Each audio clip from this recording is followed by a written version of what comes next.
கருவாக இருந்தேனே உருவை நீ தந்தாயே அம்மா நீ என்னை விட்டு போகாதே. அவர் வந்து கேட்டால் குரு நம்ம காமெடி குரு ஆல்வேஸ் காமெடி குருன்னு. பட் அவருக்குள்ளே அப்படி ஒரு ஹீரோ இருக்காங்க. அண்ட் ரவிமோகன் சார், அவர் எனக்கு என்ன சொல்கிற மாதிரி தான், நான் ரொம்ப க்ளோஸ் ஃப்ரெண்ட்லாம் கிடையாது, நான் சார்ன்னு தான் கூப்பிடுவேன். நான் ரொம்ப சீனியர் அவர் எனக்கு. ஆள் பார்க்க அப்படியே நம்ம செட்டு மாதிரி தான் இருக்கார் எப்போவும், பட் இண்டஸ்ட்ரியில் ரொம்ப ரொம்ப சீனியர். ரவி கிட்ட பேசிட்டு ஃபர்ஸ்ட்லேருந்தே ஆரம்பிச்சுறீங்களா? ஓகே. எனக்கு ரொம்ப ரொம்ப சந்தோஷம். ஏன் அப்படின்றத சொல்லிடுறேன். ஒரு ப்ரொடக்ஷன் ஹவுஸ் அப்படின்றது வந்து ஒரு படம் பண்ணுறது அப்படின்றத தாண்டி பல கனவுகளை ஸ்க்ரீனில் கொண்டு வரதுன்றது அவ்வளோ பெரிய ரெஸ்பான்சிபிலிட்டி, அவ்வளோ ப்ரெஷரோடு செய்கிற வேலை. ரவிமோகன் சார், அவர் எனக்கு என்ன சொல்கிற மாதிரி தான், நான் ரொம்ப க்ளோஸ் ஃப்ரெண்ட்லாம் கிடையாது, நான் சார்ன்னு தான் கூப்பிடுவேன். நான் ரொம்ப சீனியர் அவர் எனக்கு. ஆள் பார்க்க அப்படியே நம்ம செட்டு மாதிரி தான் இருக்கார் எப்போவும், பட் இண்டஸ்ட்ரியில் ரொம்ப ரொம்ப சீனியர்.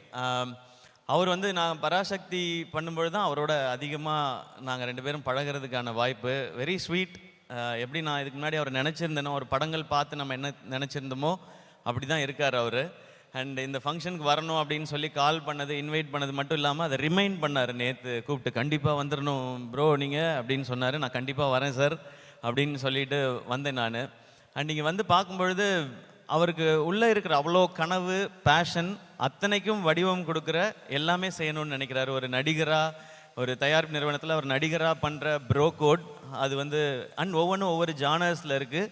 எனக்கு தெரிஞ்சு அதனால தான் அவர் வந்து ரொம்ப வேர்சட்டைலாக இருக்காருன்னு நினைக்கிறேன். அப்படி தான் ஒரு ப்ரொடக்ஷன் ஹவுஸும் இருக்க போகுது. ப்ரோ கோட் ஃபஸ்ட்டு சொல்லிடுறேன், அது வந்து ஒரு ஃபென்டாஸ்டிக்காக இருந்துச்சு அந்த ப்ரோமோ. நான் ஒரு 10 நாள் முன்னாடியே பார்த்துட்டேன், அது திருட்டுத்தனமாக பார்த்துட்டேன் நான்.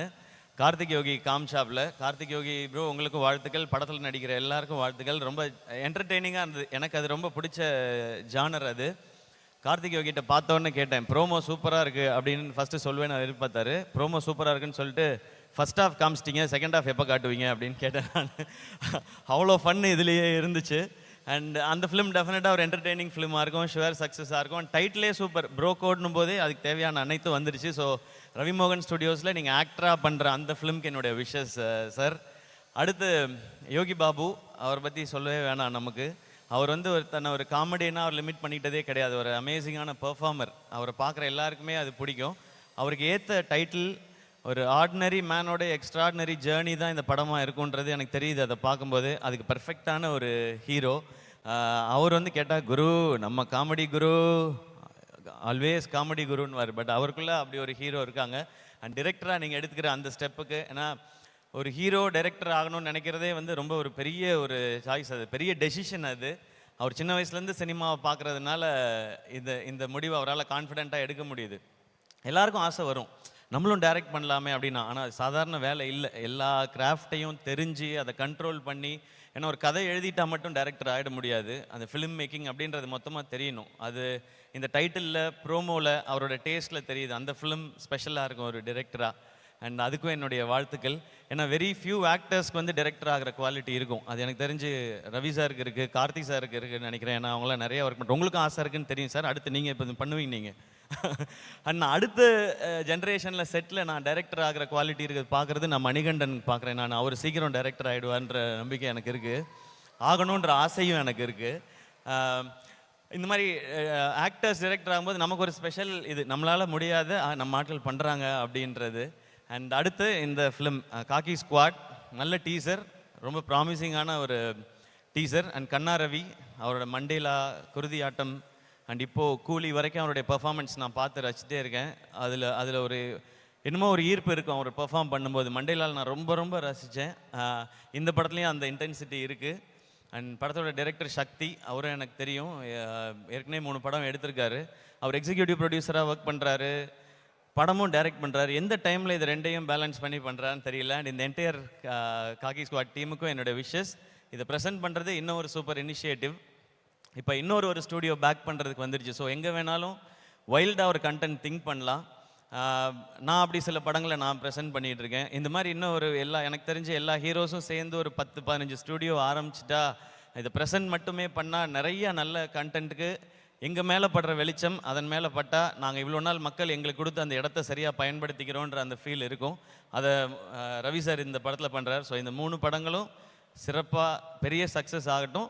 அதனுடைய சக்ஸஸ் மீட்டையும் இங்கே வைங்க, வந்து எல்லோரும் செலிப்ரேட் பண்ணிட்டு போகிறோம். ஏன்னா அதுவும் ரொம்ப முக்கியம். அது நடந்தால் தான் இது கம்ப்ளீட் ஆகும்னு நான் நம்புகிறேன். அண்ட் தேங்க்யூ என்னை இங்கே இன்வைட் பண்ணதுக்கு சார், வெரி ஸ்பெஷல். அண்ட் இன்னும் ரொம்ப சந்தோஷம் உங்களையும் ஜெனீலியா மேமையும் அந்த இதில் பார்த்தது. எனக்கு உங்களை ரொம்ப ரொம்ப பிடிக்கும் ஜெனீலியா மேம். சார் பிடிக்கும் சார்.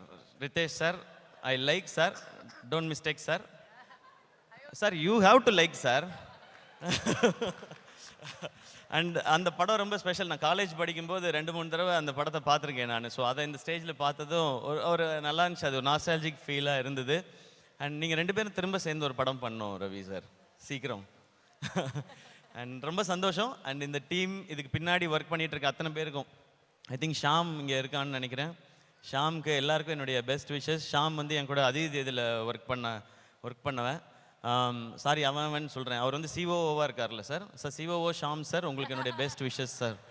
எஸ் சார், எல்லாருக்கும் பெஸ்ட் விஷஸ். இது சூப்பராக வரும், எனக்கு ரொம்ப சந்தோஷமாக இருக்குது. அண்ட் எல்லா டைட்டில்லையும் ஒரு பாசிட்டிவ் இருக்குது, ஒரு கமர்ஷியல் வேல்யூவும் இருக்குது அதில்.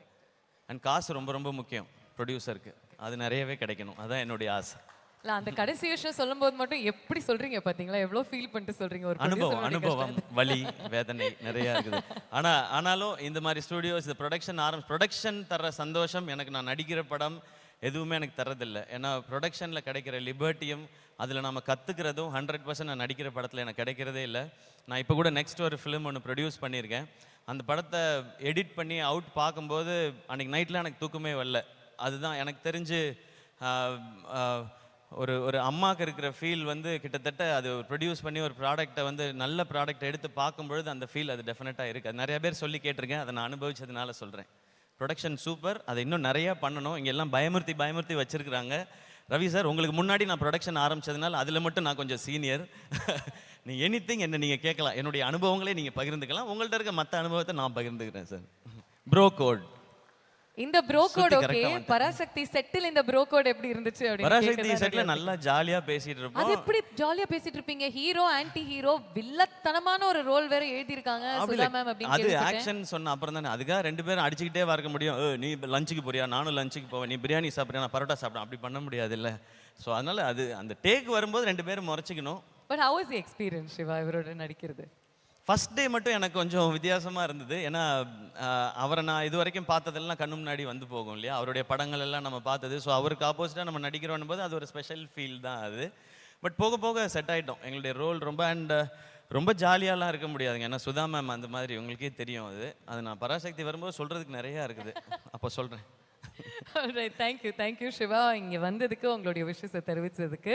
அண்ட் மோர் இம்பார்ட்டன்ட்லி நீங்கள் ஃபியூச்சர் பற்றி பேசினதுக்கு, as to how all the heroes have to come together to float such production houses for the benefit of the cinema சொன்னதுக்கு fabulous. தேங்க்யூ எல்லாருக்கும் வணக்கம். அண்ட் சிவானா அவங்கள சந்திச்சது ரொம்ப ரொம்ப மகிழ்ச்சி. எப்போ பார்த்தாலும் அவங்களோட பிளெஸ்ஸிங்கும் பாசிட்டிவிட்டியும் கிடச்சிட்டே இருக்கும். அண்ட் அவங்க இப்போ சொன்னாங்க 45 இயர்ஸாக அவங்க ஃப்ரெண்ட்ஸாக இருக்காங்க.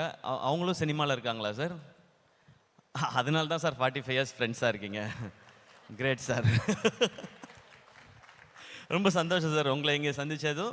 Thank you Bhavana for your lovely words. Thank you. கிளம்புறதுக்கு முன்னாடி என்னுடைய கோஹோஸ்ட் ஏதோ பேசணும்னு ஆசைப்படுறாரு மிஸ்டர் ஜி. சிவா சார், நீங்கள் நிறைய ப்ரோ கோட் பண்ணியிருக்கீங்கன்னு இதிலிருந்தே தெரியுது. அதே நேரத்தில் ரவி மோகன் ஸ்டுடியோஸ்க்கு வாழ்த்துக்கள் தெரிவித்ததுக்கு உங்களுக்கு நாங்கள் வாழ்த்துக்கள் தெரிவிச்சுக்கிறோம். ரொம்ப நன்றி சார். உங்களோட ப்ரொடக்ஷனில் நீங்கள் கொடுத்த நிறைய நல்ல படைப்புகள் இன்னும் நிறைய அதிர்வுகளை உண்டாக்கிக்கிட்டு இருக்கு. அதே மாதிரி ரவி மோகன் சாரோட ஸ்டூடியோஸும் நல்ல அதிர்வுகளை உண்டாக்கும்னு நாங்கள் நம்புகிறோம். ரொம்ப நன்றி சார். தேங்க்யூங்க, தேங்க்யூ ஸோ மச். நான் ஏதோ முக்கியமான விஷயம் சொல்ல போகிறேன். இல்லை சார், இப்போ தான் கேட்கலான்னு வராது. ஐயோ, ஓகே, இப்போ தான் ஆரம்பிக்கிறீங்களா? ஓகே. உண்மையாகவே அந்த படம் வரும்போது நீங்கள் காலேஜ் தான் படிச்சுக்கிட்டு இருந்தீங்களா? அதாவது நான் எப்படி ஆரம்பித்தேன், என்ன பண்ணேன், ஏது பண்ணேன் நான் தனியாக சொல்ல தேவையில்லை. மொத்த தமிழ்நாட்டுக்கும் தெரியும் நான் எங்கே ஆரம்பித்தேன், எங்கே வந்து என்ன பண்ணிகிட்டு இருக்கேன்னு. ஆதார் கார்டெலாம் கேட்பீங்களா? நான் சொல்லவே இல்லையே ஃபங்க்ஷனுக்கு வரும்போது ஆதார் கார்டு எடுத்துகிட்டு, பட் எடுத்துகிட்டு வந்திருக்கேன் நான். செக் பண்ணிக்கலாம். ரவி மோகன் ஸ்டுடியோஸ்க்கு எப்போ சார் டேட் தர போகிறீங்க? நான் ரெடின்னு சொல்லிட்டேன். நான் அவர் தான் சொல்லணும். இப்போ அட்வான்ஸ் கொடுத்தீங்கன்னா வாங்க மாட்டேன். நான் சொல்கிறேன், நல்ல நாளாக தான் இருக்குது, ஸ்டேஜ் இருக்குது, என்கிட்ட பேங்க் அக்கௌண்ட் இருக்குது, செக்கு கொடுக்கலாம். இங்கேயே சைன் பண்ணலாம் கொடுக்கலாம். நான் ஏதோ வேணான்னு சொன்ன மாதிரி. நானும் யோசிச்சேன் எதுக்கு ஆதார் கார்டு பேன் கார்டுலாம் எடுத்துட்டு வரேன்னு சொல்லிட்டு இதுக்காக தான் போல. Ravi sir, thank you. உங்களுக்கு ஓகேவா? அந்த அளவுக்கு கூடிய சீக்கிரம் ரவி மோகன் ஸ்டுடியோஸ் வளர்ந்து வந்ததுக்கு அப்புறம் நானே வரேன் பிரதர். கண்டிப்பா. டைரக்டரா ப்ரொடியூசரா சார்? ஓ, அது அவர் சாய்ஸ். ப்ரொடியூசர் கன்ஃபார்ம், டைரக்ஷன் வேணுமா இல்லையான்றது அவருக்கு அப்புறமா முடிவு பண்ணிட்டோம். டைரக்டர் அவரே இருந்துட்டா பட்ஜெட் ஈஸியாக இருக்கும் இல்லையா? அந்த பட்ஜெட்டை நான் எடுத்துக்கலாம். யா, உங்களை மாதிரி ஹீரோஸ் தான் நம்ம கம்பெனிக்கு தேவைன்னு நினைக்கிறேன். ஸோ அவர் என்ன சொல்கிறாரோ அதான், அவர் என்ன ரெடின்னு சொல்கிறாரோ ஓகே தான். நம்ம ஷூட்டிங்லேயே இதை பற்றி பேசணும். அவர்கிட்ட நிறைய ஸ்டோரிஸ் எல்லாம் இருக்குது, அதெல்லாம் ஒரு நாள் உட்காந்து கேட்கணும் நாங்கள். ப்ரொடக்ஷன் நம்பர் 3, ப்ரொடக்ஷன் நம்பர் 4 எல்லாமே ஆல்ரெடி ரெடி ஆயிட்டு இருக்கு போல் இருக்கே உங்களுடைய லிஸ்டிங்க. ஃபேண்டாஸ்டிக். கடவுள் புண்ணியத்துல நல்லபடியா. Thank you Shiva. Thank you தேங்க்யூங்க, once again. Thank you so much. இந்த ஒரு நல்ல நேரத்தில் இன்னொரு சின்ன சர்ப்ரைஸ் உங்களுக்கு இருக்கு. அது நீங்கள் பார்க்கும் போது தெரியும். இல்லை நானே சொல்லிடுறேன். எல்லாமே ட்ரை பண்ணோன்ற ஆசைன்னு சொல்லி நான் வீடியோவில் சொன்னேன். அதனால இதையும் ட்ரை பண்ணிடணும் அப்படின்னு நானாக நினைக்கல. நம்ம கெனிஷா தான் சொன்னாங்க, உன்னால் இது முடியும்னு ஒரு சில விஷயம் சொன்னாங்க. எனக்கு இதில் பழக்கமே இல்லை, நான் யோசிச்சது கூட கிடையாதுன்னு சொல்லி சொன்னேன். அப்போ அவங்க சொன்னாங்க, உன்னால் லிரிக்ஸ் எழுத முடியும் அப்படின்னாங்க. ஸோ நான் ஒரு லிரிசிஸ்டாக ஒரு சாங் ஒன்று பண்ணியிருக்கேன். இந்த சாங் கெனிஷா வந்து சொல்லும் போது அவங்க அம்மாவை பற்றி ஒரு சாங் எழுதணும்னு சொன்னாங்க. நான் எங்கள் அம்மாவை நினச்சி ஒரு சாங் எழுதினேன். அதுக்கப்புறம் தான் யோசித்தோம், அம்மான்றது வந்துட்டு ஒரு எமோஷன், அது எல்லார் அம்மாவுக்காகவும் எழுதுவோம் அப்படின்னு சொல்லி ஆரம்பித்தது தான் அம்மா song. Kenisha please join me on stage.